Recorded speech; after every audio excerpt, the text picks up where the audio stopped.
যে আলেম কোরআন এবং সুন্নাহ পড়ে, কোরআন সুন্নাহ মানে, ও কোনোদিন রাষ্ট্রদ্রোহী, জঙ্গির, দেশদ্রোহী হতে পারে না। ওর চাইতে বড় মানবতাবাদী দুনিয়াতে আর কেউ হতে পারে না।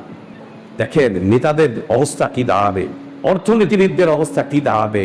ও বলবে মা দিয়া আমার হাজার হাজার কোটি ডলার আজকে আমার কোনো উপকারে আসতেছে না। হালাকান নি সুলতানিয়া, আমার প্রভাব প্রতিপত্তি, আমার ক্ষমতা, আমার দাম্ভিকতা, আমার চেয়ার, আমার মসনদ। ও বলবে হালাকান নি সুলতানিয়া, আমার রাজত্ব শেষ হয়ে গেল, আমার সব শেষ হয়ে গেল, কিছুই তো নাই, আমি ফকির মিসকিন, ফকির মিসকিন। আল্লাহ বলবেন ধরো ওকে, বাঁধো, আর ওকে নিক্ষেপ করো জাহান্নামে। আর আল্লাহকে বলবেন যুক ইন্নাকা আনতাল আজিজুল কারীম। এই নেতা, এই প্রভাবশালী, এই জনপ্রিয়, এই অর্থবিত্ত প্রভাব প্রতিপত্তি, ওয়া তুমি দুনিয়াতে অনেক বড় কিছু ছিল না, না ওইটার স্বাদ এখন গ্রহণ করতে থাকো। ব্যাস শুরু, স্বাদ গ্রহণ করা, ক্ষমতার স্বাদ জাহান্নামে, টাকার স্বাদ জাহান্নামে, প্রভাবের স্বাদ জাহান্নামে, প্রতিপত্তির স্বাদ জাহান্নামে। আল্লাহ বলবেন নাও গ্রহণ করো, নাও। এই কাফের ব্যক্তির মৃত্যুর সময় তাকে তার এই হালাতটুকু শুধুমাত্র তুলে ধরা হয়।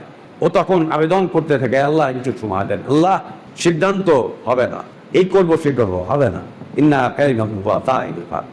ওর জন্য বারজাখী জীবন শুরু হয়েছে। ও তখনই সাথে সাথে ছোটাছুটি করতে থাকে আর বলতে থাকে, আমি বাঁচতে চাই, আমি বাঁচতে চাই, আমি বাঁচতে চাই, আমাকে বাঁচাও, আমাকে বাঁচাও, আমাকে বাঁচাও। ইন্নাল হামদুলিল্লাহ নাহমাদুহু ওয়া নাস্তাঈনুহু ওয়া নাস্তাগফিরুহু ওয়া নু'মিনু বিহি ওয়া নাতাওয়াক্কালু আলাইহি ওয়া নাউযু বিল্লাহি মিন শুরুরি আনফুসিনা ওয়া মিন সাইয়্যাতি আ'মালিনা মান ইয়াহদিহিল্লাহু ফালা মুদিল্লা লাহু ومن يضلل فلا هادي له وأشهد أن لا إله إلا الله وحده لا شريك له وأشهد أن محمدا عبده ورسوله أرسله بالحق بشيرا ونذيرا وداعيا إلى الله بإذنه وسراجا منيرا. أما بعد فإن أحسن الحديث كتاب الله وخير الهدي هدي محمد صلى الله عليه وسلم وشر الأمور محدثاتها وكل محدثة بدعة وكل بدعة ضلالة وكل ضلالة في النار. يا أيها الذين آمنوا اتقوا الله حق تقاته ولا تموتن إلا وأنتم مسلمون. يا أيها الناس اتقوا ربكم الذي خلقكم من نفس واحدة وخلق منها زوجها وبث منهما رجالا كثيرا ونساء واتقوا الله الذي تساءلون به والأرحام إن الله كان عليكم رقيبا. يا أيها الذين آمنوا اتقوا الله وقولوا قولا سديدا يصلح لكم أعمالكم ويغفر لكم ذنوبكم ومن يطع الله ورسوله فقد فاز فوزا عظيما. اللهم علمنا ما ينفعنا وانفعنا بما علمتنا وزدنا علما. اللهم إنا نعوذ بك من علم لا ينفع ومن قلب لا يخشع ومن نفس لا تشبع ومن دعوة لا يستجاب لها. اللهم آت نفوسنا تقواها وزكها أنت خير من زكاها أنت ولينا ومولاها. يا حي يا قيوم برحمتك نستغيث أصلح لنا شأننا كله ولا تكلنا إلى أنفسنا طرفة عين. سبحانك لا علم لنا إلا ما علمتنا إنك أنت العليم الحكيم.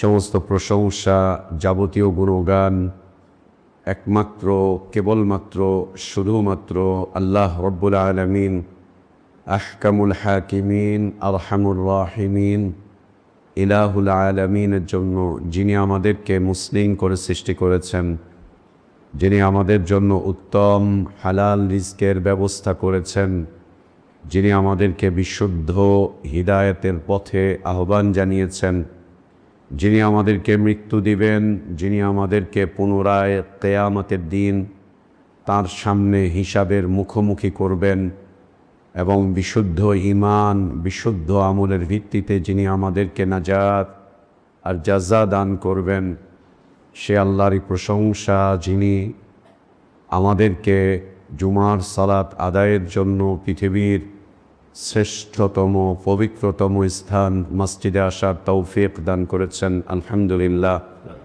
সালাতু সালাম আমাদের প্রিয় নবী মুহাম্মদুর রাসূলুল্লাহ সাল্লাল্লাহু আলাইহি ওয়া আলিহি ওয়াসাল্লামের প্রতি। আল্লাহ সুবহানাহু ওয়া তাআলা যাকে কল্যাণের আধার করে বিশ্ব মানবতার জন্য মুক্তির দূত করে পাঠিয়েছিলেন, যার আদর্শের বাস্তবায়ন করা আমাদের উপর ফরজ করে দেওয়া হয়েছে, যার আদর্শের বাস্তবায়নই প্রকৃত হিদায়াত, কল্যাণ, নাজাত আর সফলতার একমাত্র পথ। আল্লাহুম্মা সাল্লি আলা মুহাম্মদ ওয়া আলা আলি মুহাম্মদ কামা সাল্লাইতা আলা ইব্রাহিম ওয়া আলা আলি ইব্রাহিম ইন্নাকা হামিদুম মাজিদ। আল্লাহুম্মা বারিক আলা মুহাম্মদ وعلى آل محمد كما باركت على إبراهيم وعلى آل إبراهيم إنك حميد مجيد। الحمد لله। আল্লাহ তাবারক ওয়া তাআলার বিশেষ দয়ায়, তার বিশেষ অনুগ্রহে, তার বিশেষ করুণায় আমরা আল্লাহর পক্ষ থেকে আসা সর্বশ্রেষ্ঠ, সর্বশেষ, তার পছন্দনীয় দিনটুকু জানতে, বুঝতে, মানতে চেষ্টা করছি। আল্লাহর কাছে আমাদের দোয়া, আল্লাহ আমাদের এ দিনই জীবনটুকু কবুল করে নেন। আমাদের ভুলগুলো আল্লাহ সংশোধন করে দেন। আমাদের গুনাহগুলো, অন্যায়গুলো, অপরাধগুলোকে আল্লাহ মাফ করে দেন। আল্লাহ আমাদেরকে ঈমান আর ইসলামের প্রকৃত সৌন্দর্যের উপর বেঁচে থাকার তৌফিক দান করেন। ঈমান আর ইসলামের পূর্ণতার উপরেই আল্লাহ আমাদেরকে মৃত্যু দান করেন। আমিন। সম্মানিত উপস্থিতি, প্রিয় মুসলিম ভাইরা, আমরা গত জুমায় সংক্ষিপ্ত আকারে যে বিষয়টি খুতবা আকারে আপনাদের সামনে উপস্থাপন করেছিলাম, বিষয়টি ছিল মুমিনদের ফজিলত বা ঈমানদার ব্যক্তির ঈমানি জীবনের মর্যাদা। যতক্ষণ ঈমান বিশুদ্ধ থাকবে ততক্ষণ পর্যন্ত মুমিনগণ ঈমানের ফজিলত বা ঈমানের মর্যাদা লাভ করতে থাকবে। যখনই ঈমান অশুদ্ধ হবে, যখনই ঈমান অশুদ্ধ হবে, ঈমান কেন্দ্রিক যে মর্যাদা বা ফজিলত বা পুরস্কার আল্লাহ তাবারক ওয়া তাআলা ঘোষণা করেছেন, সেটা আল্লাহ ছিনিয়ে দিবেন। ঈমান ব্যক্তির বা ঈমানহীন ব্যক্তির কোনো মর্যাদা নেই ঈমানদার ব্যক্তির তুলনায়। ঈমানদার ব্যক্তিকে আল্লাহ তাবারক ওয়া তাআলা যে সম্মান, যে মর্যাদা দেওয়ার ওয়াদা করেছেন, এটি শুধু মুমিনরাই লাভ করবে। ঈমানহীন ব্যক্তি অথবা ভুল ঈমানের উপরে প্রতিষ্ঠিত ব্যক্তি অথবা যার ঈমান বলতে কিছুই নেই, সে ব্যক্তি মুমিন হিসাবে কখনোই মর্যাদা লাভ করতে পারে না। তাকে আল্লাহ তাআলা কখনোই সম্মানিত করবেন না।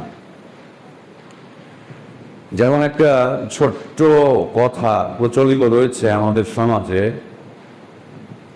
সৃষ্টির সর্বশ্রেষ্ঠ জীব হচ্ছে মানুষ। একথা কোরআন এবং সুন্নাহ দৃষ্টিতে ভুল। মানুষ সৃষ্টির সর্বশ্রেষ্ঠ জীব নয়। মানুষ সৃষ্টির সর্বশ্রেষ্ঠ জীব নয়।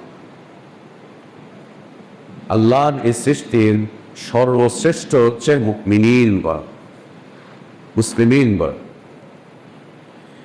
মুমিন এবং মুসলিমরাই আল্লাহর সৃষ্টির সর্বশ্রেষ্ঠ। কাফেররা মানুষ, ইনসান, ওর কুফরির কারণে আল্লাহ তাবারক ওয়া তাআলা সৃষ্টির মধ্য হতে যে শ্রেষ্ঠত্ব ওকে দান করার কথা ছিল, আল্লাহ তাবারক ওয়া তাআলা তা উঠিয়ে নিয়েছেন। আল্লাহ নিজেই বলছেন, ইন্নাল্লাযীনা কাফারু মিন আহলিল কিতাবি ওয়াল মুশরিকিনা ফী নারি জাহান্নাম খালিদিনা ফিহা। নিশ্চয়ই যারা কুফরি করে, কাফের অর্থাৎ ঈমানবিহীন জীবনযাপন করে, ঈমানহীন জীবনযাপন করে, যার ঈমান বলতে কিছুই নেই, সে যেই হোক না কেন, আহলে কিতাবের লোক হোক অথবা মুশরিক, এদেরকে আল্লাহ স্থায়ীভাবে জাহান্নামে প্রবেশ করাবেন, স্থায়ীভাবে জাহান্নামে প্রবেশ করাবেন।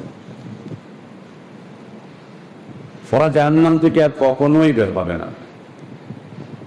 ওদের ব্যাপারে আল্লাহ তাবারক ওয়া তাআলা বলছেন, এই কাফের মুশরিক এদের ব্যাপারে আল্লাহ বলছেন, উলাইকা হুম শাররুল বারিয়া, এরা এই ভূপৃষ্ঠের উপরে বসবাসকারী যত সৃষ্টি রয়েছে তাদের মধ্যে এরা সর্বনিকৃষ্ট, সব একদম নিকৃষ্ট, একেবারে নিকৃষ্ট। আপনি আশ্চর্য হয়ে যাবেন, আমরা আশ্চর্য হয়ে যাই কোরআনুল কারীমের আল্লাহ তাবারক ওয়া তাআলা বর্ণনার সৌন্দর্য দেখে এবং নবী সাল্লাল্লাহু আলাইহি ওয়াসাল্লামের মুবারক বর্ণনাগুলো দেখে আমরা খুব আবেগাপ্লুত হয়ে যাই। সেটা হচ্ছে আল্লাহর এই সৃষ্টিতে অনেক নিকৃষ্ট সৃষ্টি রয়েছে, যেগুলোকে আমরা চতুষ্পদ জন্তু বলি। এদেরকে আল্লাহ দুনিয়াতেও আযাব দেন না, আখিরাতেও আযাব দেন না। দুনিয়াতেও এরা আল্লাহর আযাবে পতিত হয় না। কুকুর, শূকর, হায়নাগুলো, বাঘ, সিংহ, আরো যত চতুষ্পদ জন্তু আছে,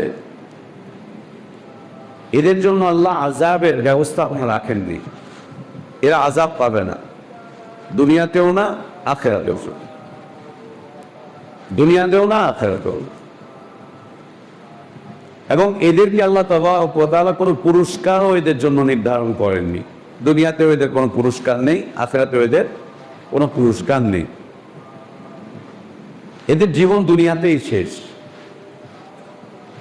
তবে আখিরাতে আল্লাহ তাবারক ওয়া তাআলা এদের মধ্যে ইনসাফ করবেন। ইনসাফটা হচ্ছে, এক প্রাণী যদি আর এক প্রাণীর উপরে দুনিয়াতে অত্যাচার করে থাকে, এক প্রাণী যদি দুনিয়াতে আর এক প্রাণীর উপরে কোনো নির্যাতন করে থাকে, মেরে থাকে, আল্লাহ তাবারক ওয়া তাআলা আখিরাতে এই অত্যাচার বা নির্যাতন অথবা এই মারামারির একটা প্রতিশোধ নিয়ে দিয়ে এদেরকে আল্লাহ শেষ করে দিবেন। যেমন নবী সাল্লাল্লাহু আলাইহি ওয়াসাল্লাম বলেছেন, কোনো হায়না, কোনো শিংওয়ালা শক্তিশালী প্রাণী যদি কোনো দুর্বল প্রাণীকে দুনিয়াতে আঘাত করে থাকে, ওই দুইটাকে কিয়ামতের দিন আল্লাহ উঠাবেন, উঠিয়ে ওই দুর্বলটাকে শক্তিশালী করে ওকে বলবেন, তোমার আঘাতের প্রতিশোধ নাও। তোমাকে যে দুনিয়াতে মেরেছিল, ও আবার আঘাত করবে, আঘাত করার পর দুজনকে আল্লাহ মিটিয়ে দিবেন, শেষ, একদম শেষ। কিন্তু কোনো আযাবে পতিত হবে না। আল্লাহ সুবহানাহু ওয়া তাআলা দুনিয়াতে এবং আখিরাতে আযাবের ব্যবস্থাপনা রেখেছেন এই কাফেরদের জন্য, যারা আল্লাহর সৃষ্টির সর্বনিকৃষ্ট, এদের জন্য আযাবের ব্যবস্থাপনা রেখেছেন। এদেরকে আল্লাহ শাস্তি দিবেন। দুনিয়াতে এদের শাস্তিটা হবে ক্ষণস্থায়ী, সামান্য সময়ের জন্য, একদম অল্প সময়ের জন্য। দুনিয়ার জীবনটাই অল্প, আর এই দুনিয়ার জীবনে যে শাস্তিটা মানুষ পেয়ে থাকে সেটাও স্বল্প, একদম খণ্ডকারী, অল্প একটু শাস্তি পায় দুনিয়াতে, সামান্য। তেমন কোনো শাস্তি আল্লাহ তাবারক ওয়া তাআলা দুনিয়াতে মানুষকে দেন না আখিরাতের তুলনায়। আখিরাতের তুলনায় দুনিয়াতে শাস্তি কোনো শাস্তিই না, তেমন কোনো শাস্তিই হয় না। আল্লাহ নবী সাল্লাল্লাহু আলাইহি ওয়াসাল্লামের একজন সাহাবী বেশ কয়েকদিন যাবত মসজিদে নববীতে অনুপস্থিত, আসছেন না, সালাতে আসছেন না, লাফতে জায়গা যাচ্ছে না। নবী সাল্লাল্লাহু আলাইহি ওয়াসাল্লাম অন্য সাহাবীদেরকে জিজ্ঞেস করলেন সে কোথায়। সাহাবীরাও কোনো উত্তর করতে পারলেন না। নবী সাল্লাল্লাহু আলাইহি ওয়াসাল্লাম কয়েকজন সাহাবীকে বললেন যে তার সংবাদ দিয়েছে, তার বাড়িতে যাও। সাহাবীরা তার বাড়িতে গেলেন সংবাদ নেওয়ার জন্য। গিয়ে দেখলেন যে তিনি অসুস্থ হয়ে একেবারে ক্ষীণকায় হয়ে গিয়েছে, একদম কঙ্কালের মতো হয়ে গিয়েছে, কঙ্কাল সার হয়ে গেছে, এত অসুস্থ। নড়া চড়া উঠা বসা সব বন্ধ, পুরো শরীর শুকিয়ে গিয়েছে, আওয়াজও পর্যন্ত বন্ধ হয়ে গিয়েছে, তেমন কণ্ঠস্বরের তেমন একটা আওয়াজও নেই, খুব অসুস্থ। আল্লাহ নবী সাল্লাল্লাহু আলাইহি ওয়াসাল্লামকে সংবাদ দেওয়া বলে নবী সাল্লাল্লাহু আলাইহি ওয়াসাল্লাম তাকে দেখতে তার বাড়িতে চলে যান। তার বাড়িতে চলে গেলেন, গিয়ে দেখলেন মারাত্মক রকমের অসুস্থ, খুব বেশি।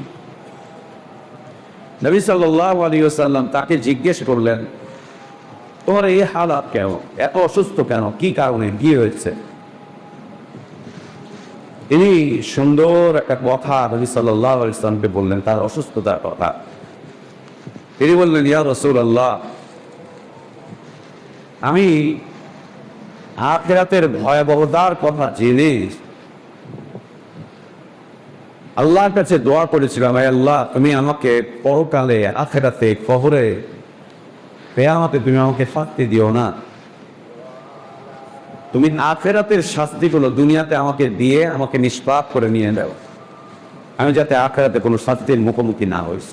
এত ভয় পেয়েছিলেন যে আল্লাহ আখিরাতের আযাব তো সহ্য করতে পারবো না, তুমি আমাকে ওখানে নিষ্কৃতি দাও, আর ওখানের যদি কোনো শাস্তি থেকে থাকে তো দুনিয়াতে আমাকে দিয়ে। বাস তারপর থেকে তিনি অসুস্থ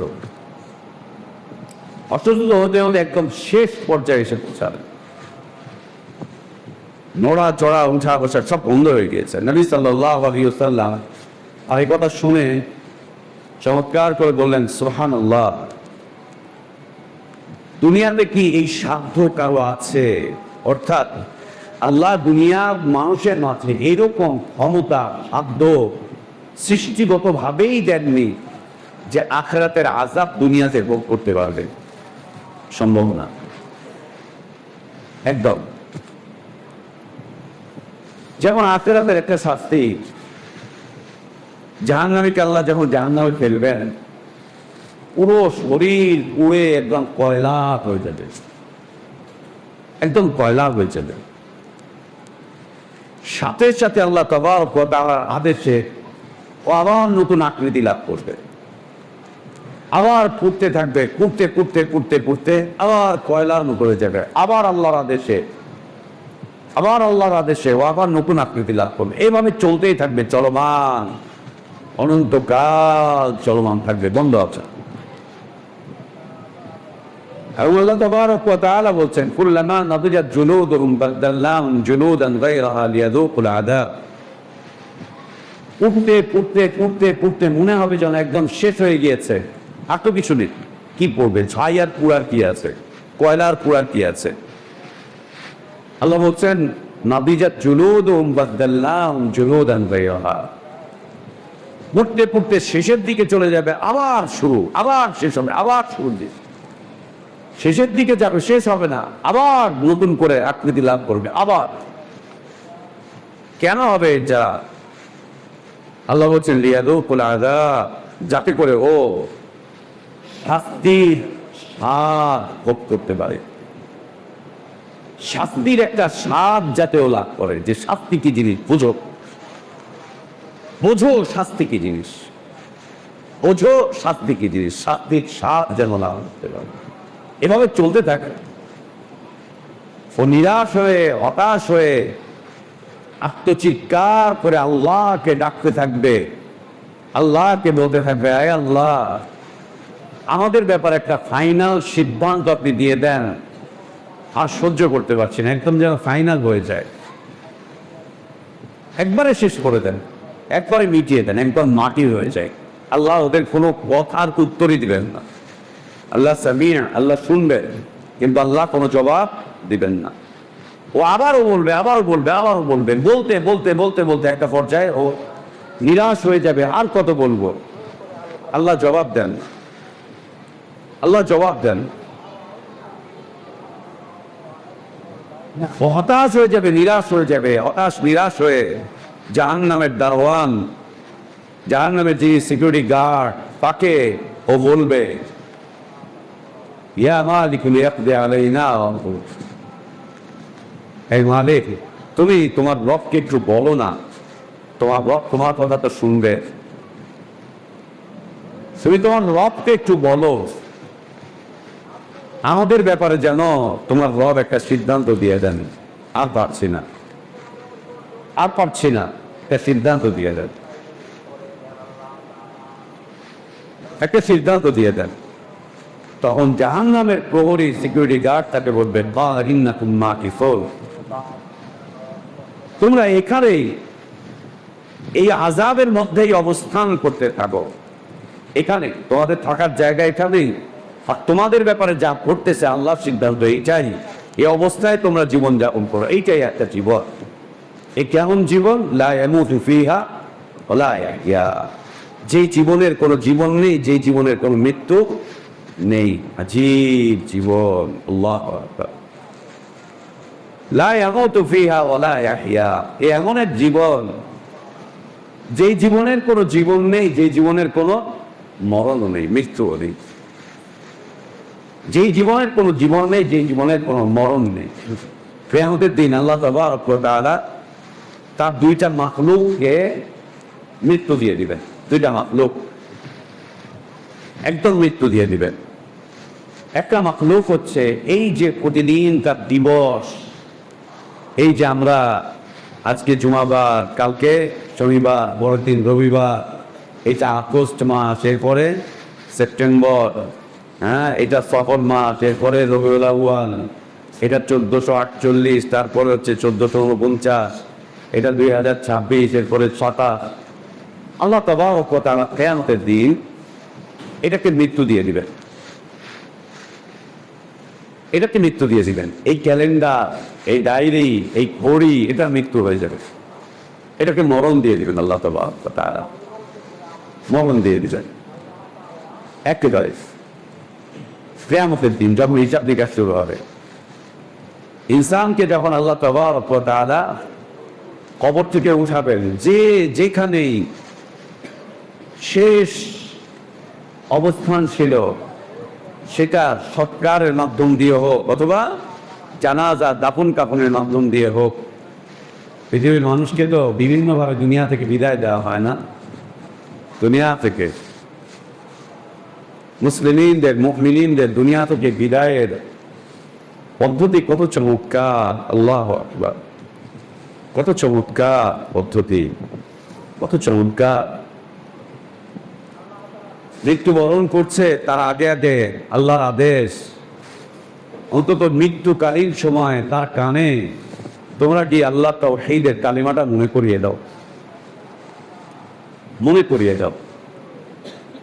মাঝে মাঝে খুব হতভম্ব হয়ে যায়, আশ্চর্যান্বিত হয়ে যায় যে আমরা আমাদের অসুস্থদেরকে হাসপাতালে নিয়ে যাই চিকিৎসার উদ্দেশ্যে, একদম শেষ অবস্থাতে, ভালো নিয়ে যাব, এরপরে তাদেরকে আমরা আইসিইউতে রাখবো, চিকিৎসার জন্য রাখতে হয়, রাখতেছি। এরপরে কখনো কখনো চিকিৎসকরা চিকিৎসার স্বার্থে অথবা তাদের ধান্দার স্বার্থে লাইফ সাপোর্টে দিয়ে দেয়, কখনো চিকিৎসার স্বার্থে দেয়, কখনো তাদের ধান্দার স্বার্থে দিয়ে দেয়, লাইফ সাপোর্টে দিয়ে দিচ্ছে। দেখ, হসপিটালে নিয়ে যাই, আইসিইউতে রাখি, লাইফ সাপোর্টে দিচ্ছি, আমাদের টাকা পয়সা আছে, আমরা দিচ্ছি। কিন্তু একটা বার খেয়াল করে দেখেন, নবী সাল্লাল্লাহু আলাইহি ওয়াসাল্লামের নির্দেশনা, লাকিনু মাউতাকুম বিলা ইলাহা ইল্লাল্লাহ, তোমাদের মৃত্যু পথযাত্রী, তোমাদের মৃত্যু পথযাত্রী মানুষগুলোকে লা ইলাহা ইল্লাল্লাহর তালকিন করো। বলেন তো, যখন আমার মা, আপনার বাবা, আমার স্ত্রী, আপনার বোন যখন লাইফ সাপোর্টে আছে, তখন তার কানে লা ইলাহা ইল্লাল্লাহ বলতে দেওয়ার জন্য কোনো ডাক্তাররা আমাদেরকে প্রবেশ করতে দেয়? যখন আইসিইউতে আছে তখন প্রবেশ করতে দেয়? বরং আপনি অনেক হসপিটালের আইসিইউতে দেখবেন ডাক্তারদের সামনে বড় একটা প্রজেক্টরে তারা সিনেমা দেখতেছে, গান বাদ্য বাজছে। ওইখানে আল্লাহর রহমতের ফেরেশতা ঢোকার রাস্তাকে হসপিটাল কর্তৃপক্ষ বন্ধ করে দিয়েছে। কোনোভাবেই আল্লাহ আমাদের সবাইকে ইবাদত করেন, আমাদেরকে যেন লাইফ সাপোর্ট পর্যন্ত যাওয়া না লাগে, আমাদেরকে যেন আইসিইউ পর্যন্ত যাওয়া না লাগে। আল্লাহ আমাদেরকে হেফাজত করেন। ওইখানে গেলে পরে এই বিশাল একটা ক্ষতি আমাদের পর্যন্ত এসে পৌঁছাবে। সেটা হচ্ছে যে মৃত্যুর আগে তওবা করা, ইস্তেগফার করা, মৃত্যুর আগে ওসিয়ত করা এবং মৃত্যুর আগে লা ইলাহা ইল্লাল্লাহ তালকিন পাওয়া থেকে আমরা মাহরুম হয়ে যাব। একদম মাহরুম হয়ে যাব, আমরা একদম মাহরুম হয়ে যাব। আপনাকে 5-7 মিনিটের জন্য একটা অ্যাপ্রন পরিয়ে আপনার আত্মীয়কে দেখতে দিবেন, তাও দূর থেকে, কোনো কথা বলতে পারবেন না, দূর থেকে তাকিয়ে দেখে আপনি চলে আসছেন। না, ওর চিকিৎসা চলছে একজন অমুসলিমের হাতে, একজন অমুসলিমের হাতে ওর চিকিৎসা চলছে। সেই অমুসলিম কি আপনাকে আমাকে লা ইলাহা ইল্লাল্লাহ বলবে? একজন সালাত পরিত্যাগকারীর হাতে চিকিৎসা চলছে, একজন ঈমান বিনষ্ট ব্যক্তির কাছে চিকিৎসা চলছে, যার ঈমান নেই, যার বিশুদ্ধ আকীদা নেই, যার মানহাজ নেই, যার দ্বীন নেই, আল্লাহ সম্পর্কে যার বিশুদ্ধ কোনো ধারণাই নেই, রসুল সম্পর্কে যার কোনো ধারণাই নেই। ও নেতাকে চেনে, রসুলকে চেনে না। ও বিজ্ঞানী চেনে, ও আল্লাহ রসুলকে চেনে না। কি বদনসিব জাতি আমরা, কি বদনসিব জাতি আমরা। আমরা নেতাকে চিনি, নেতার আদর্শ জানি, আমরা বিজ্ঞানীকে চিনি, সমাজপতিদেরকে চিনি। কত বদনসিব আমরা আমাদের রসুলকে চিনি না, সাল্লাল্লাহু আলাইহি ওয়াসাল্লাম। আমরা আমাদের নবীকে চিনি না। কত বদনসিব, কত বদনসিব। আমরা জান বিলিয়ে দেই নেতার কথার উপরে, আর আমরা আমাদের নবীর একটা ছোট ছোট আদেশ আমরা মানতে পারি না, ওটাকে আমরা পিছনে ফেলে দেই। নবী সাল্লাল্লাহু আলাইহি ওয়াসাল্লাম ছোট ছোট আদেশ, যেটা পালন করায় কোনো কষ্ট নেই, যেটা পালন করতে গিয়ে একটা টাকাও খরচ হয় না, যেগুলো পালন করতে গিয়ে কোনো জীবনের ঝুঁকিতেও পড়তে হয় না, সেগুলোকে আমরা পরিত্যাগ করি। ওরে নেতার আদেশে আমরা জান বিলাচ্ছি, জান দিয়ে দিচ্ছি। সুবহানাল্লাহ। এই যে বিশেষ একটা সুযোগ, দুনিয়ার জীবনে যা করেছি না করেছি, নবী সাল্লাল্লাহু আলাইহি ওয়াসাল্লাম যখনই শুনতেন কোনো ব্যক্তি মৃত্যু পথযাত্রী মারা যাচ্ছে, একদম শেষ হালতে আছে, নবী সাল্লাল্লাহু আলাইহি ওয়াসাল্লাম ফওরান তার কাছে ছুটে যেতেন, খুব দ্রুত চলে যেতেন। গিয়ে আল্লাহ নবী সাল্লাল্লাহু আলাইহি ওয়াসাল্লাম নিজে তার সাথে জিজ্ঞাসাবাদ করতেন, কেমন আছো, কি অবস্থা। তাকে সান্ত্বনা দিতেন, ঠিক হয়ে যাবে, ভালো হয়ে যাবে। এর সাথে সাথে নবী সাল্লাল্লাহু আলাইহি ওয়াসাল্লাম তাকে ঈমানের তালকিন করতেন। ঈমানের সাথে মরো, ঈমানের তালকিন করতেন। ঈমানের সাথে মরো, দুনিয়া থেকে চলে যাবে তো ঈমানের সাথে যাও, ঈমানের সাথে যাও। আল্লাহ নবী সাল্লাল্লাহু আলাইহি ওয়াসাল্লামের এক ইহুদি খাদেম ছিল, যুবক একটা ছেলে, ইহুদি, অমুসলিম ইহুদি যুবক ছেলে নবী সাল্লাল্লাহু আলাইহি ওয়াসাল্লামের খিদমত করত। মুসলিম না, খিদমত করতো, আসতো, মাঝে মাঝে এটা সেটা করে দিত। নবী সাল্লাল্লাহু আলাইহি ওয়াসাল্লাম হঠাৎ করে শুনলেন যে বাচ্চা অসুস্থ, নবী সাল্লাল্লাহু আলাইহি ওয়াসাল্লাম সোজা ওর বাড়িতে চলে গেলেন, গিয়ে দেখলেন একেবারে শেষ অবস্থায় পতিত। দেখেই বোঝা যাচ্ছে যে আর বাঁচবে না, দেখেই মনে হচ্ছে আর বাঁচবে না, আর বাঁচবে না। আমাদেরও আত্মীয় স্বজনদের ব্যাপারে ডাক্তাররা এরকম কথা বলে যে শেষ অবস্থা, বেশি দিন আর বাঁচবে না। আমাদের পরীক্ষা নিরীক্ষায় বলে হয়তো 3-4-5 দিন বাঁচবে বা 1-2 মাস বাঁচবে, পুরো শরীরে ক্যান্সার ছড়িয়ে গিয়েছে, এক কাজ করেন আপনারা নিয়ে যান। নিয়ে যাওয়ার সময় কি বলে, এই যে কদিন আছে এই ওষুধগুলো দিবেন 1 নাম্বার, 2 নাম্বার তার খেদমত করে দিয়ে, 3 নাম্বার সে যা খেতে চায় তাকে ওটা খেতে দিয়ে, যা খেতে চায় দুনিয়ার এই জীবনে মরে যাবে, যেটা যেটা খেতে চায় ওকে ওটা খাইয়ে দেন। এই 3-4টা পরামর্শ ডাক্তার বলে দিয়ে দেয়। ডাক্তার বলে দেয় না যে নিয়ে যান, শেষ অবস্থা, তাকে একটু তওবা করিয়ে দিয়ে, তাকে একটু আল্লাহর দিকে ফিরিয়ে দেওয়ার চেষ্টা করেন, তাকে একটু কালিমার তালকিন দিয়ে, তাকে একটু তার পিছনের জীবনের কথা মনে করিয়ে দিয়েন। বেশি দিন বাঁচবে বলে মনে হচ্ছে না, অন্তত ইমানের সাথে যাতে দুনিয়া থেকে চলে যায়। একটা ডাক্তার ওই কথা রেখে না, না কাফের ডাক্তার না মুসলিম ডাক্তার। আপনারা পেয়েছেন? আমি পাই, আমি আমার জীবনে অসংখ্য রোগীদের প্রেসক্রিপশন দেখেছি, কারো প্রেসক্রিপশন এগুলো কিচ্ছু পাইনি, কিছুই পাই, কোনো ডাক্তারের প্রেসক্রিপশন পাওয়া যায় না। এখন যে প্রেসক্রিপশন এগুলো লিখে দিয়েছে, কি বলে দেয়, যা খাওয়ার মতো তা খাইয়ে দেন, খেদমতে মুখ করে দেন, আর আপনাদের যা যা ইচ্ছে ওগুলো আপনি করে নেন, বাঁচবেন আর বেশি।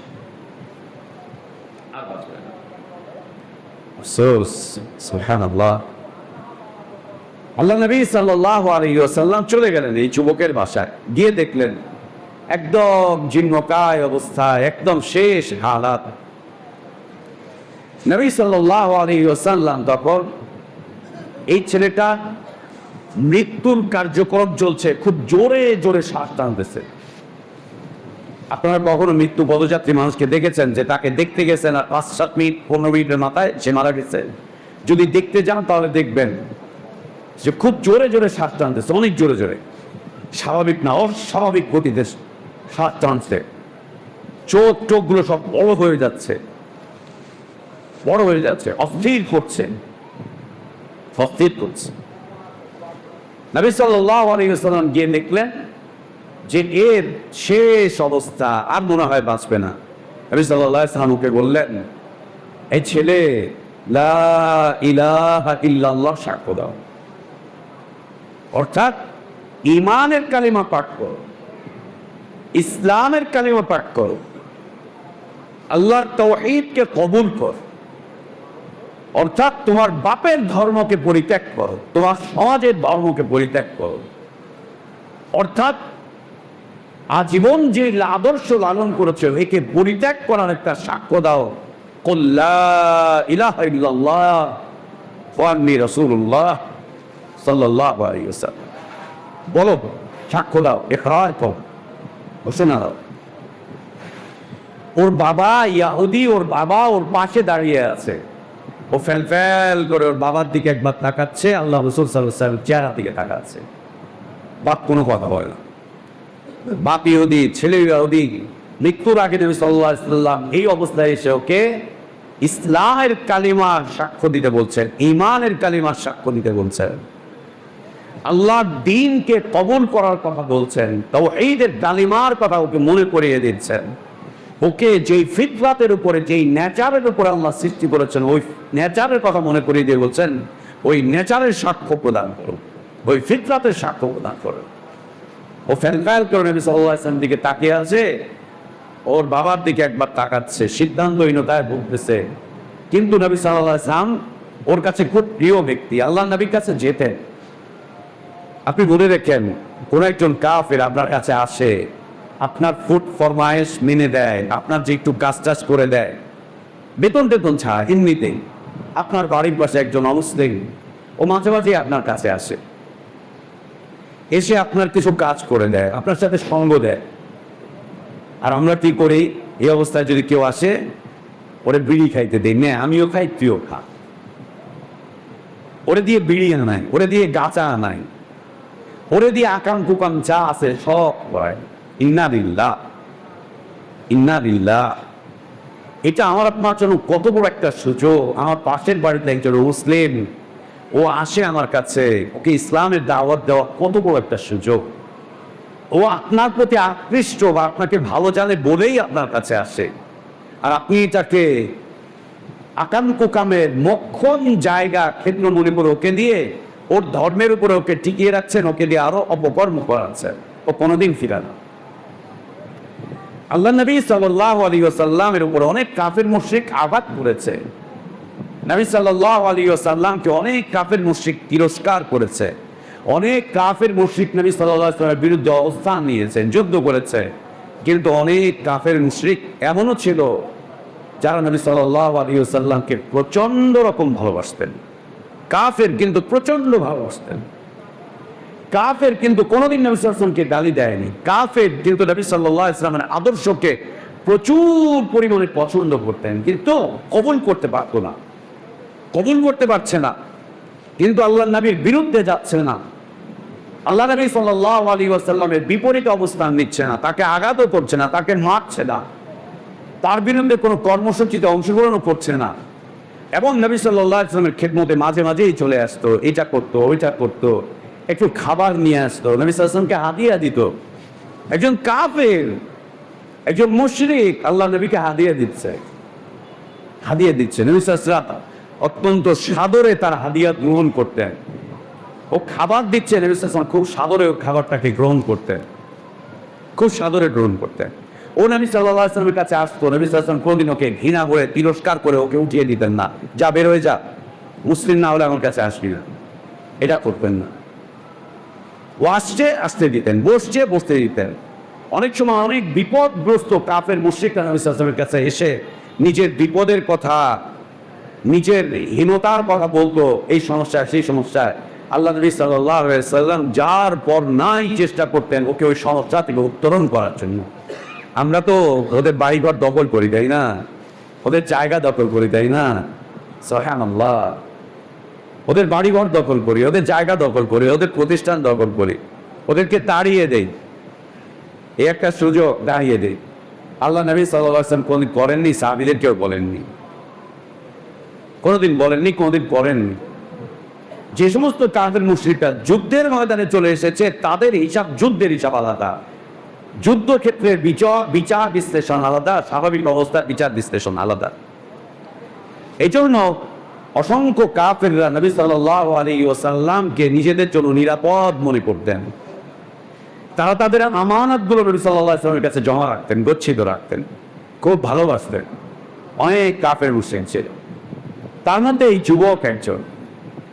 আল্লাহ নবী সাল্লাল্লাহু আলাইহি ওয়াসাল্লাম বলেন, ইয়া রাজুল কুল লা ইলাহা ইল্লাল্লাহ, এই ছেলে, এই যুবক, আল্লাহ তাওহীদের কালিমাকে কবুল করো, বাপদাদার ধর্মকে পরিত্যাগ করো, আজীবন যা করেছো ওটাকে ছেড়ে দাও, শেষ সময়, শেষ সুযোগ, মুমিন হও, ইসলাম কবুল করো, আমাকে রাসূল হিসেবে মেনে নাও। ও আবারও ফেল করে ওর বাপের দিকে তাকাচ্ছে, আল্লাহ নবী সাল্লাল্লাহু আলাইহি ওয়াসাল্লামের দিকে তাকাচ্ছে। নবী সাল্লাল্লাহু আলাইহি ওয়াসাল্লাম বলতে থাকলেন, এই যুবক বলো, এই যুবক কবুল করো। একটা পর্যায়ে ওর বাবা ওর উপরে দয়াদ্র হলো, ওর বাবা ওর উপরে দয়াদ্র হলো, দয়াদ্র হলো। শেষ মুহূর্তে এসে ওর বাবা ওকে বলছে, আতে আবুল কাসিম, আতে আবুল কাসিম, আবুল কাসিম যা বলছে তা মেনে নাও, তা কবুল করো। তুমি আবুল কাসিমের কথায় স্বীকৃতি দাও, অর্থাৎ তুমি লা ইলাহা ইল্লাল্লাহ পাঠ করো, আমার কোনো অভিযোগ নেই, আমার কোনো বারণ নেই, তুমি মুসলিম হয়ে যাও। অনুমতি দিয়ে দিল। এই ছেলে সাথে সাথে ওর চেহারায় আনন্দের ঝিলিক চলে আসলো, মৃত্যুর আগে আগে আনন্দের ঝিলিক, হাস্যোজ্জ্বল হয়ে গেল ওর চেহারা, হাস্যোজ্জ্বল হয়ে গেল। প্রত্যেক মুমিন ব্যক্তি ঠিক মৃত্যুর সময় যখনই মালাকুল মউত তার রূহটা কবজ করে, ও তখন আনন্দিত হয়, খুশি হয়ে যায়। কেন?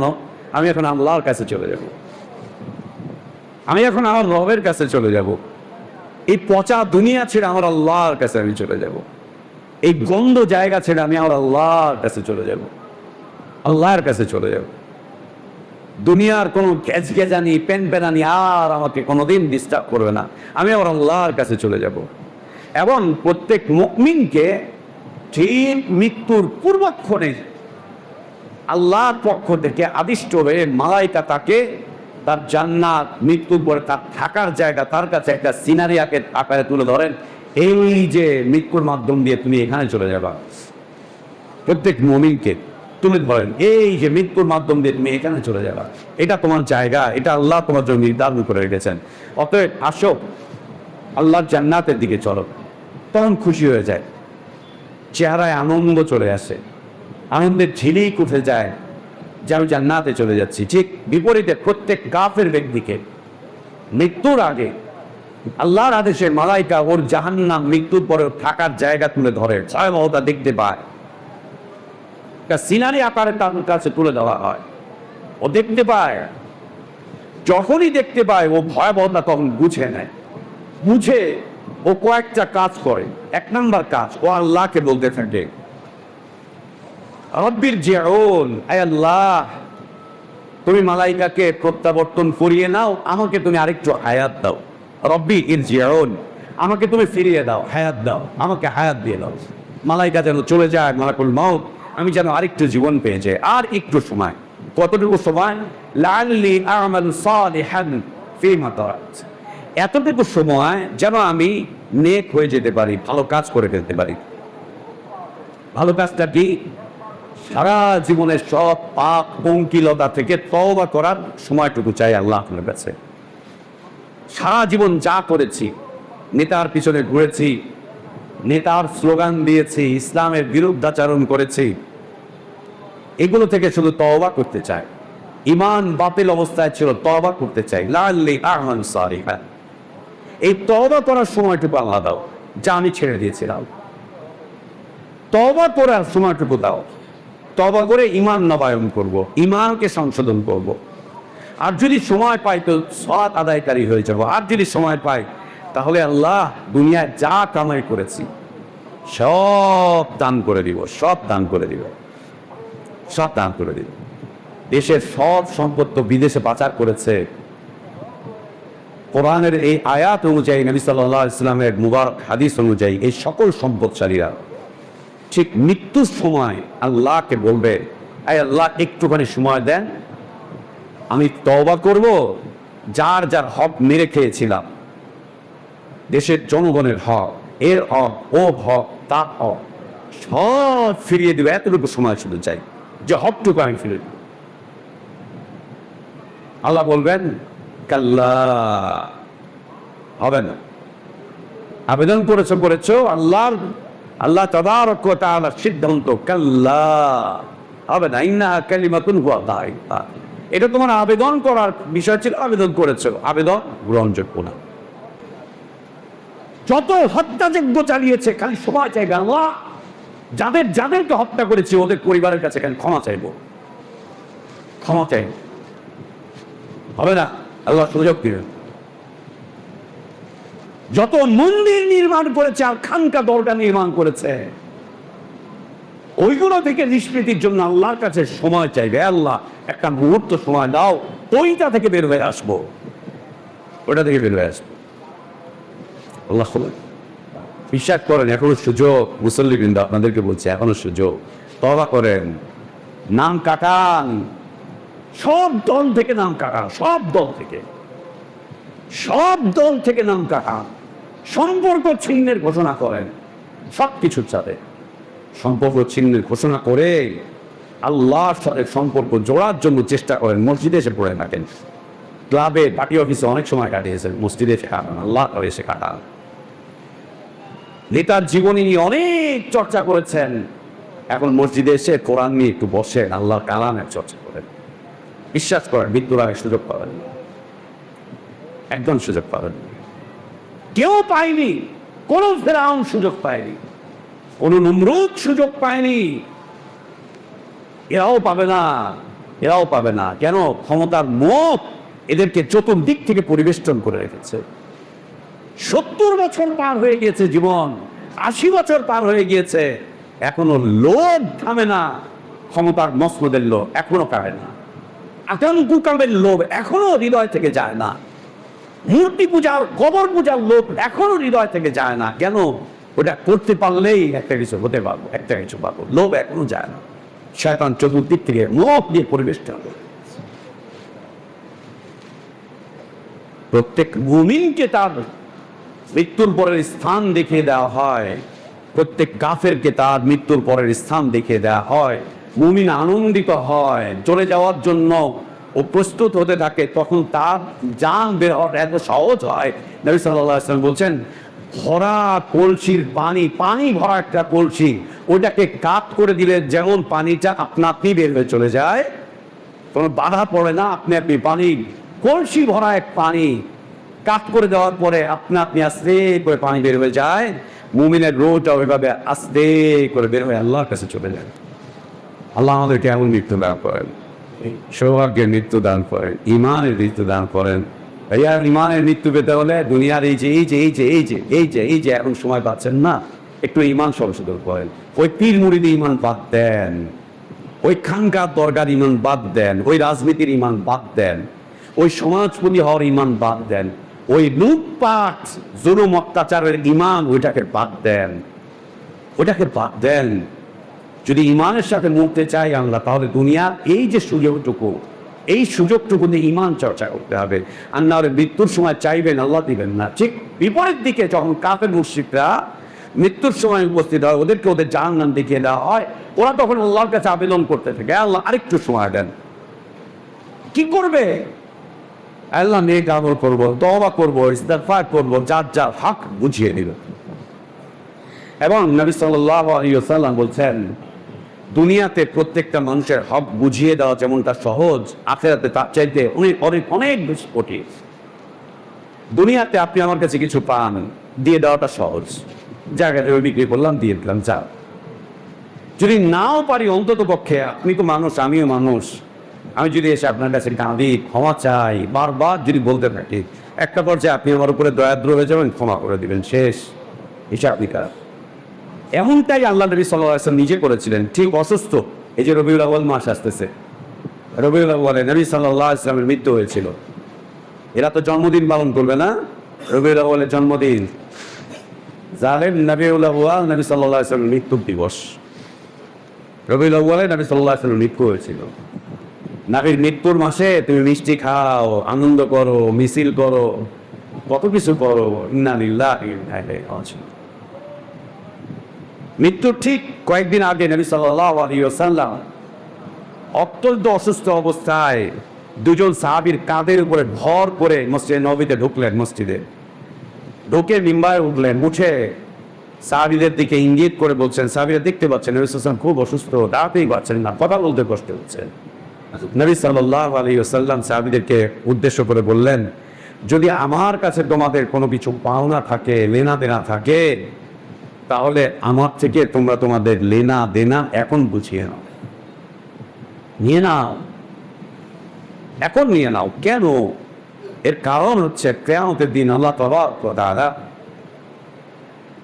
অনেক আমলকারী, দুনিয়াতে অনেক আমল করেছেন, নেক আমল, এই ব্যক্তিকে আল্লাহ তাবারক ওয়া তাআলা ওর আমল সহকারে আল্লাহর সামনে এসে দাঁড়াবে, আনন্দিত থাকবে যে আমি জান্নাতে চলে যাবো, এত নেক আমল করেছেন। এমন সময় তাকে চতুর্দিক থেকে ঘিরে অনেক পাওনাদার চলে আসবে, পাওনাদার, অনেক পাওনাদার ওকে চতুর্দিক থেকে এসে ঘিরে ফেলবে। ঘিরে এরপর আল্লাহকে বলবে, আল্লাহ এ আমার হক নষ্ট করেছে, এ আমার সম্পদ নষ্ট করেছে, এ আমাকে আঘাত করেছে, এ আমার বাড়িঘর দখল করেছে, এ আমার এই করেছে, এই করেছে, এই করেছে, এই করেছে, এই করেছে, এই করেছে। মানুষকে গুম করে রেখে সন্তানদেরকে এতিম বানিয়েছে। আল্লাহর কাছে কি এর বিচার হবে না? কেউ কেউ বলে আয়না ঘর না, এটা কারণে আমি নিজেই 12 দিন ছিলাম, আমাকে আটকে রেখেছিল ডিজে বাড়িতে, আমাকে মুরগির একটা খোয়ারের মধ্যে আমাকে আটকে রেখেছিল 18 সালে। আমিই তো ছিলাম, আমিই তো সাক্ষী, আমি তো সাক্ষী। চোখ বেঁধে রেখেছিল, হাত বেঁধে রেখেছিল, খেতে দেয়নি ঠিক মতো, টয়লেট করতে দেয়নি, আমরাই তো ছিলাম। অপরাধ কি? অপরাধ এই মিম্বারে আল্লাহ তাওহীদের কথা বলা, আর কোনো অপরাধ না। অপরাধ কি মানুষকে ঈমান নবায়নের কথা বলা, অপরাধ কি মানুষকে সুন্নাতের কথা বলা, এত অপরাধ। আল্লাহ কি বিচার করবেন না? আল্লাহ কি বিচার করবেন না? গুম কমিশনে ডেকেছিল, ফোন দিয়েছিল, আসেন হিস্ট্রি দেন, আমরা দেখি ক্ষতি কিছুটা মিটানো যায় কিনা। এটা আল্লাহকে বলে দিয়েছি, আল্লাহর কাছে চাইব, যা হওয়ার হয়েছে আল্লাহর কাছে চাইব। আল্লাহ দিবেন না? ইনশাআল্লাহ দিবেন। এগুলোর বিচার হবে না? খালি নেত্রী করে লাফালাফি করেছেন, বিচার হবে না? নেত্রীর প্রশংসা করে নেত্রীকে একেবারে নাবির পর্যায়ে পৌঁছেছেন, বিচার হবে না? আল্লাহ করবে। কিয়ামতের দিন আল্লাহর সামনে যখন উঠবে সব পানাদাররা এসে বলতে থাকবে, এ আল্লাহ, ও আমাকে গালি দিয়েছে, ও গীবত করেছে, ওই করেছে, ওই করেছে, ওই করেছে, ওই করেছে, ওই করেছে। আল্লাহ তাবারক ওয়া তাআলা এই তাহাজ্জুদ গুজার, সিয়াম পালনকারী, হজ উমরাকারী, একে বলবেন এর হক মিটাও, হক দাও। আল্লাহ কোত্থেকে হক দিব? ও বলবে আল্লাহ কোত্থেকে দিব? তুমি যত আমল করেছো ওই আমলগুলো ওদেরকে দিয়ে দাও, বাস আমলগুলো কাটা শুরু হয়ে যাবে। তাহাজ্জুদের আমল কাটা শুরু হবে, উমরার আমল কাটা শুরু হয়ে যাবে। নেতা উমরা করে না বছরে 8-10 বার? সুবহানাল্লাহ। আমি তো চিনি একজন নেতাকে, গত সপ্তাহে আমাদের প্রায় সপ্তাহে জুমা পড়তে চলে যেত বাইতুল্লাহ, মক্কায় যেত। বৃহস্পতিবার রাতে এখান থেকে রওনা দিত, জুমা পড়তো, আবার শুক্রবার চলে আসতো শনিবার ঢাকায়। আমি তো চিনি। জুলমের ফিরিস্তির শেষ নেই, শেষ নেই। উমরার শেষ নেই, জুলমেরও শেষ নেই। সুবহানাল্লাহ। আল্লাহ বলবেন হক আদায় করো, সব নেক আমল ছিনিয়ে ছিনিয়ে নিয়ে চলে যাবে। তখন অনেক পাওনাদার জমে থাকবে, অনেক পাওনাদার এখনো হক আদায় হয়নি, অনেক পাওনাদার জমে থাকবে। এরা বলবে, আল্লাহ আমার পাওনা চাই, আমি ইনসাফ চাই। আল্লাহ বলবেন আদায় করো। বলবে আল্লাহ কিছুই তো নেই, শর্ত শেষ, আমি কিভাবে আর দিব, আমার তো আর কিচ্ছু নেই। আল্লাহ তাবারক ওয়া তাআলা তখন ইনসাফ করবেন। আল্লাহ বলবেন ওদের সবার পাপের বোঝাগুলোকে তুমি তোমার কাঁধে বহন করে তুমি ওদের পাপের শাস্তি ভোগ করতে দাও জাহান্নামে। ওদের পাপের শাস্তি ভোগ করে তুমি জাহান্নামে চলে যাও, ওদের পাপ নিয়ে তুমি জাহান্নামে চলে যাও। হয় হক আদায় করো, আর না হলে ওদের পাপের বোঝা বহন করে জাহান্নামে চলে যাও। ওকে ধরে জাহান্নামে নিক্ষেপ করা হবে। আল্লাহ তাবারক ওয়া তাআলা বলবেন ওকে 70 হাত লম্বা আগুনের শিকল দিয়ে ওকে পেঁচানো হবে। 70 হাত লম্বা আগুনের শিকল এ দিয়ে বাঁধা হবে, বেঁধে ওকে জাহান্নামে ফেলতে থাকবে। তখন ও বলতে থাকবে, মা আগনা আন্নি মালিয়া আলাকা আন্নি সুলতানিয়া খুযুহু। দেখেন নেতাদের অবস্থা কি দাঁড়াবে, অর্থনীতিবিদদের অবস্থা কি দাঁড়াবে। ও বলবে, মা আগনা আন্নি মালিয়া, আমার হাজার হাজার কোটি টাকা আজকে আমার কোনো উপকারে আসতেছে না, আমার হাজার হাজার কোটি ডলার আজকে আমার কোনো উপকারে আসতেছে না। হালাকা আন্নি সুলতানিয়া, আমার প্রভাব প্রতিপত্তি, আমার ক্ষমতা, আমার দাম্ভিকতা, আমার চেয়ার, আমার মসনদ, খালি বলেছে ধরো কয়েক হাজার নিরপরাধ মানুষকে আসামি বানিয়ে দেওয়া হয়েছে এক রাতে। খালি বলছে জঙ্গিবাদ নির্মূল করো, হাজার হাজার আলেমকে ধরে নিয়েছে জেলে পুরে দেওয়া হয়েছে যে জঙ্গি উত্থান করতে দেওয়া। ওরা আমার কোনদিন জঙ্গি হতে পারে নাকি? ওরা আমার কোনদিন জঙ্গি হতে পারে নাকি? ওরা আমার কোনদিন রাষ্ট্রদ্রোহী দেশদ্রোহী হতে পারে নাকি? মিলকুল্লাহ। যে আলেম কোরআন এবং সুন্নাহ পড়ে, কোরআন সুন্নাহ মানে, ও কোনোদিন রাষ্ট্রদ্রোহী জঙ্গি দেশদ্রোহী হতে পারে না। ওর চাইতে বড় মানবতাবাদী দুনিয়াতে আর কেউ হতে পারে না। ধরো ধরো, জুলুম করো, হাঁটু ভেঙে দাও, কোমর ভেঙে দাও, এই করো সেই করো। সুবহানাল্লাহ সুবহানাল্লাহ। জেল থেকে বের হয়ে যাতে আর কোনোদিন এই মিম্বারে ঠিক কথা বলতে না পারে, ইঞ্জেকশন পুশ করে দাও, ইঞ্জেকশন পুশ করে দাও। জি, এগুলো সাক্ষী আমরা।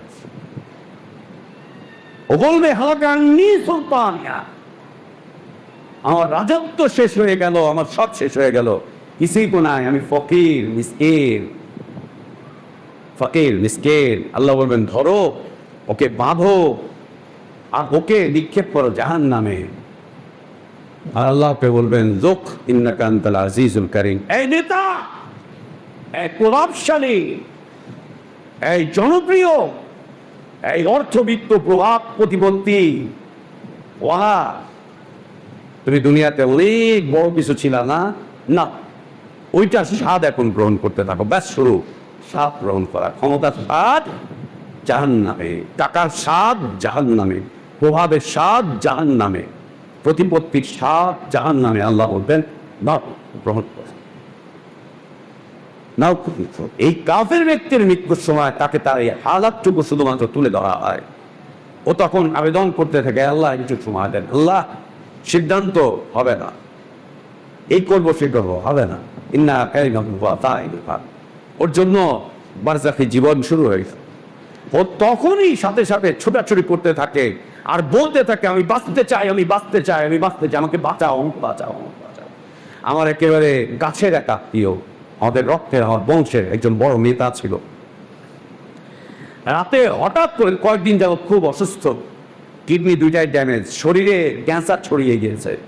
নেতৃত্ব এবং ক্ষমতার মুখ কি জিনিস। ও আইসিইউতে, ওই দিন আমাদের এলাকায় একটা কমিটি গঠন হচ্ছে রাজনৈতিক দলের। ও আইসিইউ থেকে ডাক্তারের কাছে অনুনয় বিনয় করে বের হয়েছে, মঞ্চে এসে উপবিষ্ট হয়েছে। কেন? ও যদি না থাকে, ওর নামটা কমিটি থেকে বাদ পড়ে যাবে। বের হয়ে এসে ওই কমিটিতে ওর নাম রেখে এরপরে আবার ও চলে গিয়েছে আইসিইউ থেকে, আবার ডায়ালিসিস করছে। এর কয়েকদিন পরেই মারা যাচ্ছে। রাতে 2:30টার সময় ফোন দিচ্ছে, ফোন দিয়ে আমাকে বলছে, বাইরে আমি বাঁচতে চাই, আমার বাঁচা, বাইরে আমি বাঁচতে চাই, আমার বাঁচা। আমি তখন ঢাকার বাইরে অন্য জায়গায়, সে ভাই আমি বাঁচতে চাই, আমাকে বাঁচা, বাঁচা, বাঁচা। ভাই কি সে, আমি বাঁচতে চাই, আমি মরতে চাই না, আমি বাঁচতে চাই, বাঁচতে চাই, বাঁচতে চাই, বাঁচা। এর একটু করে 20-25 মিনিট পরে আবার ফোন করা আসলো। ওনার ওয়াইফ ভাবি বলছে যে ভাইয়া তোমার ভাই তো মারা গেছে, তুমি কি আসবা? তোমার ভাই তো মারা গেছে, তুমি কি আসবা? বাঁচতে চাই, বাঁচতে চাই, বাঁচতে চাই। আর একজন মুমিন মৃত্যু সজ্জায় বলবে আমি আল্লাহর কাছে চলে যেতে চাই, আমি আল্লাহর কাছে চলে যেতে, আমি আল্লাহর কাছে চলে যেতে চাই, আল্লাহর কাছে চলে যেতে চাই। ও তখন ছুটাছুটি করে, ও পানি পান করতে চায়, ওর চোখ বড় হয়ে যায়, ঠিকরে উঠে, ওর তখন শ্বাস প্রশ্বাস উঠতে থাকে, উঠতে। সম্মানিত মুসলিম, নবী সাল্লাল্লাহু আলাইহি ওয়াসাল্লাম ওই যুবককে বললেন কুল লা ইলাহা ইল্লাল্লাহ। ওর বাবাই বলে দিল আতি আবুল কাসিম, আবুল কাসিমের কথাকে মেনে নাও, সে যা দাওয়াত দিচ্ছে কবুল করে নাও। বাপ ইহুদি, ছেলেকে বলছে মুসলিম হও। আল্লাহু আকবার, আল্লাহু আকবার। বাপ ইহুদি, ছেলেকে বলছে মুসলিম হয়ে যাও। ছেলের চেহারা আনন্দিত হয়ে গেল। ও নবী সাল্লাল্লাহু আলাইহি ওয়াসাল্লামকে ইসলামের কালিমা পাঠ করে শোনালেন। ও বলল আশহাদু আল্লা ইলাহা ইল্লাল্লাহ। এই বলার সাথে সাথে নবী সাল্লাল্লাহু আলাইহি ওয়াসাল্লাম ঘর থেকে বের হয়ে আসতেছেন। এমন সময় বাড়ির লোকজন চিৎকার করে উঠলো, ছেলে মারা গেছে। এই কথা বলছে আর তারপরেই মারা গেল, মওত তাকে নিয়ে চলে গিয়েছে। তারপর নবী সাল্লাল্লাহু আলাইহি ওয়াসাল্লাম তখনও বাড়ি থেকে বের হয়ে আসতে পারেননি, তখনও বাড়ির এরিয়া দিল। চিল্লা পাল্লা আওয়াজ শুনলেন। আল্লাহ নবী সাল্লাল্লাহু আলাইহি ওয়াসাল্লাম বুঝলেন যে বাচ্চাটা মারা গেছে। আল্লাহ নবী সাল্লাল্লাহু আলাইহি ওয়াসাল্লাম সাথে সাথে আল্লাহর প্রশংসা করে বললেন, ওই আল্লাহর প্রশংসা যিনি আমার মাধ্যম দিয়ে একটা যুবককে, একটা প্রাণকে জাহান্নাম থেকে আজাদ করে আল্লাহ জান্নাতের দিকে নিয়ে চলে গেলেন। ইমানদার ব্যক্তির মৃত্যু, ইমানদার ব্যক্তির মৃত্যু, ইমানদার ব্যক্তি। সুবহানাল্লাহ, সম্মানের উপস্থিতি। ইমানদার ব্যক্তি হচ্ছে দুনিয়ার শ্রেষ্ঠ জীব, মানুষ শ্রেষ্ঠ জীব তা ইমানদার ব্যক্তি শ্রেষ্ঠ জীব। মানুষকে আল্লাহ অন্য প্রাণীর চাইতে সুন্দর করে সৃষ্টি করেছেন, এটা আল্লাহ নিজেই বলছেন। লাকাদ খালাকনাল ইনসানা ফি আহসানি তাকওয়িম। আল্লাহ সুন্দর করে সৃষ্টি করেছেন। এই সৃষ্টির মধ্যে সর্বশ্রেষ্ঠ হচ্ছেন মুমিনরা। এই সৃষ্টির মধ্যে সর্বশ্রেষ্ঠ হচ্ছেন মুমিনরা, সর্বোত্তম হচ্ছেন মুমিন। এটা মুমিনদের দুনিয়ার জীবনের ঈমান, দুনিয়ার ঈমানি জীবনের ফজিলত বা মর্যাদা। আল্লাহ আমাদেরকে ঈমান চর্চা করে ঈমানের হালাতে দুনিয়াতে বেঁচে থাকার তৌফিক দান করেন। ঈমান চর্চা করতে করতে আল্লাহ আমাদেরকে দুনিয়া থেকে বিদায় নেওয়ার তৌফিক দান করেন। আল্লাহ আমাদেরকে এই অবস্থাতেই দুনিয়া জীবনযাপন করার তৌফিক দান করেন, যেন আমরা আমাদের আল্লাহর উপরে সন্তুষ্ট থাকি, আল্লাহ যেন আমাদের উপরে সন্তুষ্ট হয়ে যান। আর এর উপরেই যেন আল্লাহ আমাদেরকে মৃত্যু দান করেন। মৃত্যুর এপারে থাকবে দুনিয়া, ওপারে থাকবে আল্লাহ জান্নাত, জান্নাতুল ফিরদাউস। আল্লাহ সেই ধরনের মৃত্যু আমাদেরকে বরণ করার তৌফিক দান করেন, আমিন।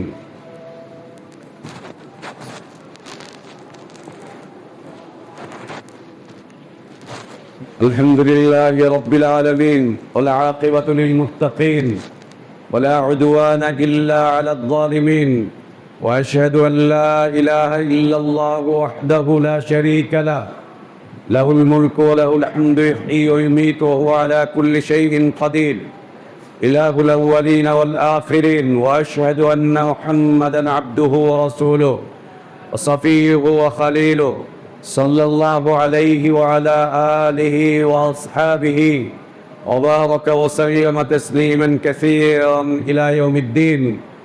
اللهم أصلح لنا ديننا الذي هو عصمة أمرنا، وأصلح لنا دنيانا التي فيها معاشنا، وأصلح لنا آخرتنا التي إليها معادنا، واجعل الحياة زيادة لنا في كل خير والموت راحة لنا من كل شر. اللهم اقسم لنا من خشيتك ما تحول به بيننا وبين معصيتك، ومن طاعتك ما تبلغنا به جنتك، ومن اليقين ما تهون به علينا مصائب الدنيا. متعنا اللهم بأسماعنا وأبصارنا وقواتنا أبدا ما بقيتنا، واجعله الوارث منا، واجعل ثأرنا على من ظلمنا، وانصرنا على من عادانا، ولا تجعل مصيبتنا في ديننا. اللهم لا تجعل مصيبتنا في ديننا، اللهم لا تجعل مصيبتنا في ديننا، ولا تجعل الدنيا أكبر همنا ولا مبلغ علمنا ولا إلى النار مصيرنا. اللهم لا تسلط علينا بذنوبنا من لا يخافك فينا ولا يرحمنا. اللهم ربنا آتنا في الدنيا حسنة وفي الآخرة حسنة وقنا عذاب النار. اللهم ربنا اغفر لنا ذنوبنا وإسرافنا في أمرنا، وثبت أقدامنا وانصرنا على القوم الكافرين. ربنا اغفر لنا ذنوبنا وكفر عنا سيئاتنا وتوفنا مع الأبرار. عباد الله رحمكم الله، إن الله يأمركم بالعدل والإحسان وإيتاء ذي القربى وينهى عن الفحشاء والمنكر والبغي يعظكم لعلكم تذكرون. فاذكروا الله العظيم الجليل يذكركم، واشكروه على نعمه يزدكم، ولذكر الله أكبر. الله يعلم ما تصنعون.